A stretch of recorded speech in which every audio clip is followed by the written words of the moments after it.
प्रश्न नंबर 8 तक हम अगले वीडियो में बता चुके हैं। अब प्रश्न नंबर 9 है। इसमें प्रश्न में है कांच तथा हीरे का अपवर्तनांक क्रमशः 1.5 तथा 1.4 है। नंबर 1, कांच तथा हीरे में प्रकाश की चाल का मान ज्ञात करो। नंबर 2, हीरे का कांच के सापेक्ष अपवर्तनांक ज्ञात करो।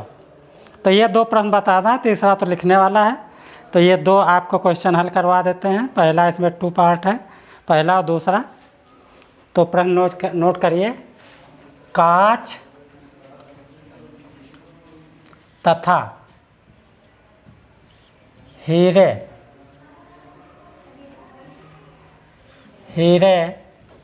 का अपवर्तनांक क्रमशः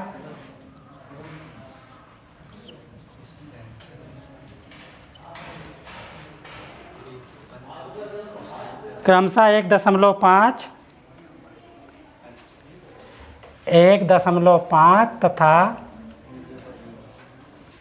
2.4 है।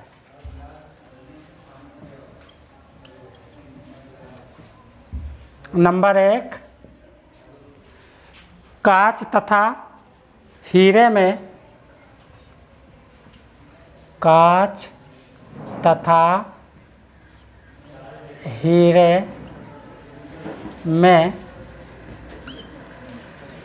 प्रकाश की चाल ज्ञात करो। नंबर 2,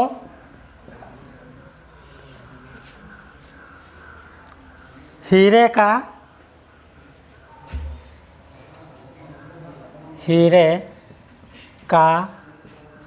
कांच के सापेक्ष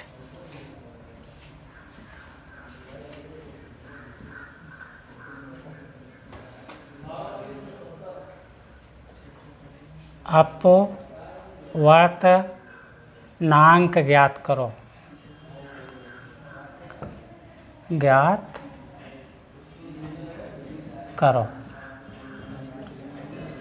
तो ये 2 प्रश्न हुए। तो पहले में हम निकालेंगे, पहले कांच है तो कांच में प्रकाश की चाल, फिर हीरे में प्रकाश की चाल।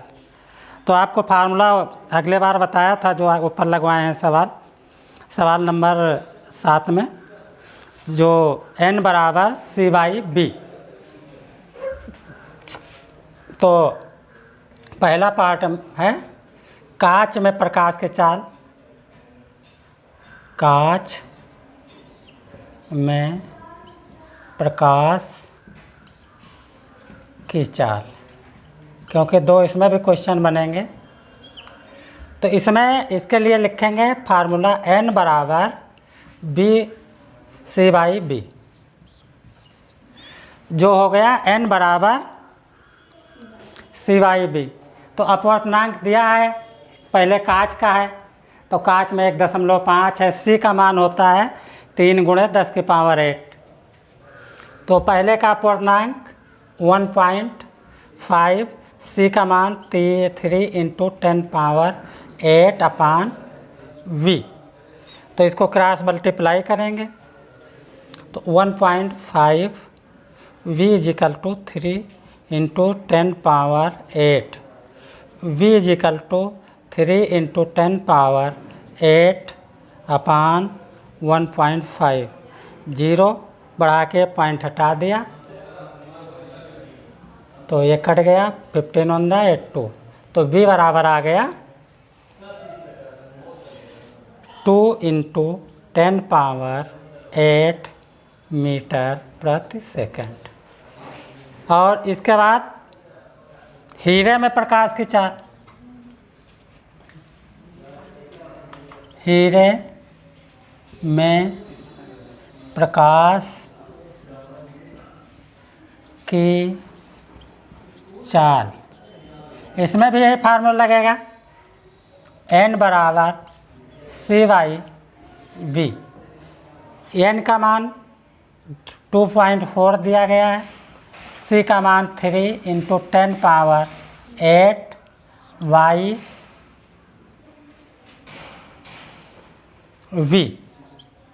V निकालना है। तो इसको क्रॉस मल्टीप्लाई करते हैं तो ये हो जाएगा 2.4 V = 3 × 10⁸ V = 3 × 10⁸/2.4। तो ये 0 यहाँ बढ़ा देंगे, ये पॉइंट हटा देंगे, 6 से काट देते हैं, 6 चौको 24 हुआ और 6 पंजे 30 हुआ। इसको डिवाइड करेंगे तो 4 एकम 4 बचा 1, 4 दूनी 8, 4 पंजे 20। यह हो गया आपका 1.25 × 10⁸ मीटर/सेकेंड। अब इसका जो दूसरा पार्ट है तो इधर लगा देते हैं छोटे से में। तो इसमें पूछ रहा है हीरे का कांच के सापेक्ष अपवर्तनांक। तो हीरे का कांच के सापेक्ष निकालेंगे तो हीरे का जो है ऊपर रहेगा और कांच वाला नीचे रहेगा। तो इस तरह लिख सकते हैं जैसे पहले दिया गया है कांच का, तो A पहले कांच का है तो N लिखते हैं, G 1.5 हो गया। और दूसरा AN कांच है उसको भी D लिख सकते हैं, डायमंड = 2.4 दिया गया है। निकालना हमें किसके सापेक्ष है, हीरा D N G। तो ये हो जाएगा, तो G वाला ऊपर रहेगा, A किसके सापेक्ष है, हीरे का कांच के सापेक्ष है। तो हीरे वाला जो है वो ऊपर रहेगा, तो इसको लिख सकते हैं AN D/AN G। तो 2.4/1.5 पॉइंट हटा दिया, काट दिया, 3 से कटेगा 8 और 5, इसको काटेंगे तो 5 बन जा 5 बचा 3 6 मीटर/सेकंड। नहीं क्या निकालना, अपवर्तनांक। अपवर्तनांक का कोई मात्रक नहीं होता है तो इसलिए ये 1.6 रहेगा। क्वेश्चन नंबर 8, जो पहले हमने 9 बता दिया था, 8 रह गया है, तो 8 बता दे रहे हैं। वायु के सापेक्ष कांच एवं जल के अपवर्तनांक। क्वेश्चन नंबर है 8, वायु के सापेक्ष कांच व जल के अपवर्तनांक।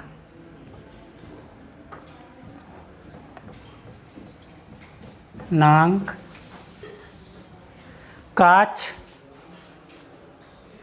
एवं जल के अपवर्तनांक क्रमशः 3/2 क्रमशः 3/2 व 4/3 है, 4/3 हैं। जल के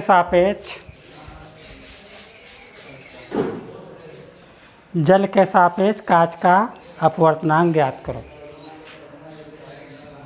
जल के सापेक्ष कांच का अपवर्तनांक ज्ञात करो। तो इसमें दिया गया है, पहले वायु के सापेक्ष है कांच का, तो ए लिखते हैं एन जी बराबर 3/2 है, और ए एन डब्लू, जल को डब्लू वाटर उस हिसाब से लिख लेते हैं, 4/3 हो गया। अब फार्मूला लगा देते हैं, जल के सापेक्ष है डब्लू एन जी बराबर आपका हो जाएगा जल ए एन जी बटे ए एन डब्लू। तो आपका ए एन जी 3/2 और बटे 4/3, तो ये होगा 3/2 गुणे 3 ऊपर चला जाएगा बटे 4, ये हो गया 9/8। इसका कोई मात्रक नहीं होता है, तो यही सही रहेगा। ये इसमें के तो क्वेश्चन है को आपके कंप्लीट हो गए। एक सवाल हम आपको एनसीईआरटी से बता दे रहे हैं, ये उपरोक्त में है प्रश्न में, इसमें का 10 नंबर है प्रश्न एनसीईआरटी का, ये 9.5। ये है जल से भरे 80 सेंटीमीटर गहराई के किसी टैंक की तली पर कोई बल्ब रखा है गया है, जल के पृष्ठ का वो क्षेत्र ज्ञात कीजिए जिसमें बल्ब का प्रकाश निर्गत होता है। तो ये क्वेश्चन नंबर एग्जाम्पल का है 10। जल से भरे किसी टैंक में 80 सेंटीमीटर गहराई, अपने हिसाब से हम लिख रहे हैं, जल से भरे किसी टैंक में 80 सेंटीमीटर गहराई पर एक बल्ब रखा है, वह क्षेत्र ज्ञात करो जहाँ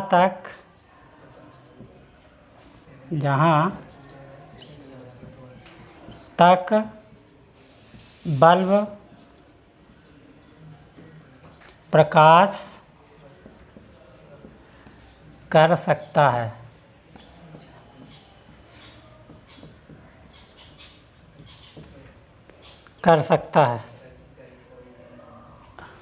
और इसमें अपवर्तनांक दिया गया है, जल का अपवर्तनांक 1.33, जल का अपवर्तनांक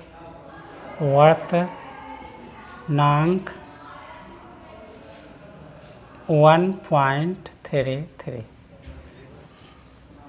तो ये आपका 1.33 दिया गया है। इसके लिए आपको हम फिगर बता देते हैं। ये कोई टैंक है, मान के चलिए, इसमें कोई जल भरा हुआ है,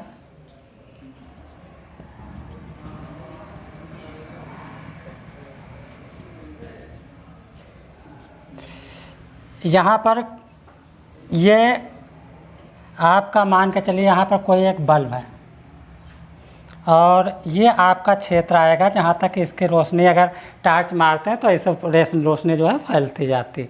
और इसकी जो गहराई दी गई है आपकी यहाँ तक है, ये है 80। ये आपकी त्रिज्या हो जाएगी यहाँ से यहाँ तक आप समझ गए। ये ऊंचाई है, ऊंचाई आपकी 80 दी गई है। क्या दी गई है? 80 सेंटीमीटर दी गई है। तो ये इसको, इस कोण को क्या कहते हैं? क्रांतिक कोण। इसको से, ठीक, ये क्या हो गया? क्रांतिक कोण सी हो गया। तो इसमें त्रिज्या हो गई, ऊंचाई हो गई, और आपका त्रिज्या हो गया। तो ये क्या हो गया? h। अगर tan c निकालें तो क्या हो जाएगा? लंब व आधार है हमारे पास, तो tan c बराबर लंब बटे, इसके लिए लंब क्या हो जाएगा? लंब आर होगा ना। यहाँ पर कोण है, ये सी यहाँ है, तो हाँ यही चीज़ पूछ रहे हैं। आर बटे एच हो जाएगा। इसको त्रिया गुणा कर देते हैं, तो आर बराबर tan सी हो गया। हाँ एच tan सी, समझ गए। तो आर बराबर क्या हो गया? एच tan सी। इसके लिए ये फिगर है, फिगर के लिए हम यहाँ पर भी देखेंगे। और एक चीज़ और इसी समय निकाल लेते हैं, साइन सी। एन बराबर होता है 1/sin c। एन बराबर 1/sin c होता है। तो एन का मान हमारे पास दिया गया है। क्या दिया गया है? एन का मान 1.33 दिया है ना, 1.33 दिया गया है। तो ये किसके सापेक्ष है? जल का है। और अगर इसी को हम साइन सी बराबर निकाल लें या इसी का मान रख दें तो वो वही चीज़ है। यानी कि जो 1.33 कैसे आया, इसका पूर्णांक क्या होगा? 1.33। इसका मतलब है 4/3। समझ गया कि नहीं? ये 4/3 को भाग करके देखिए तो 1/333 आएगा।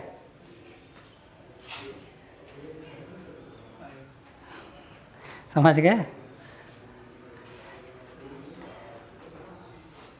तो इसका मान है कि 4/3 है। इसको पूर्णांक में लिखना पड़ेगा, नहीं तो फिर नहीं आएगा। तो हम n के जहाँ लिख देते हैं 4/3, 1/sin c हो गया। तो इसको हम क्रॉस मल्टीप्लाई कर लेते हैं। 4sin c = 3, तो sin c = 3/4 हो गया। ये समझ गए? अब हमको इसको tan में कन्वर्ट करना है। वो तो बनाना ही पड़ेगा। ये आएगा आपका, आ गया, ठीक। तो इसमें लंब बटे, ये होता है आपका लंब बटे कण होता है। तो लंब आपका हो गया 3 और ये हो गया 4, ठीक।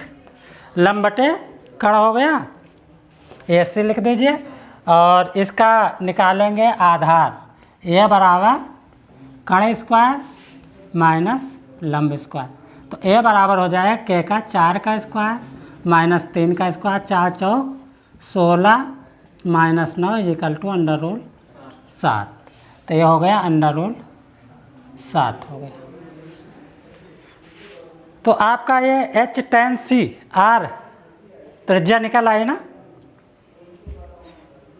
यहाँ पर अगर चाहें तो इसका शेष भाग यहाँ पर लगा देते हैं, शेष, क्योंकि उधर जगह नहीं।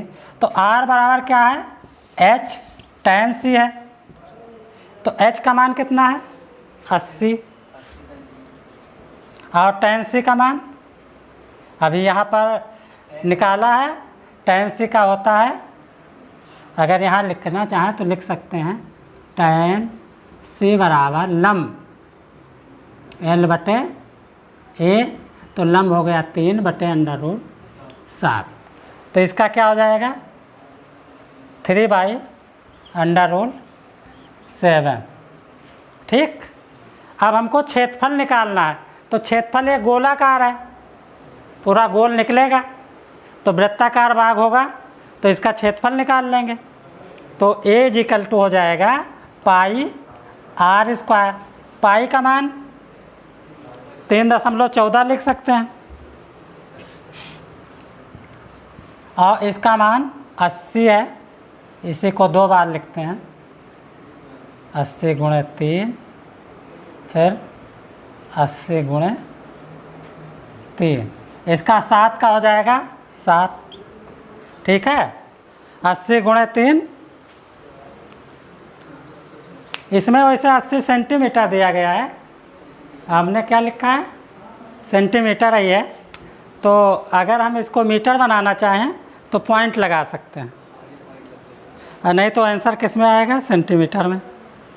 ठीक, मीटर में आ रहा है तो 0.80 लिख देंगे, यहाँ भी 0.80 लिख लेंगे, और इसको मल्टीप्लाई करके आप गुणा भाग कर लीजिएगा, आंसर आ जाएगा।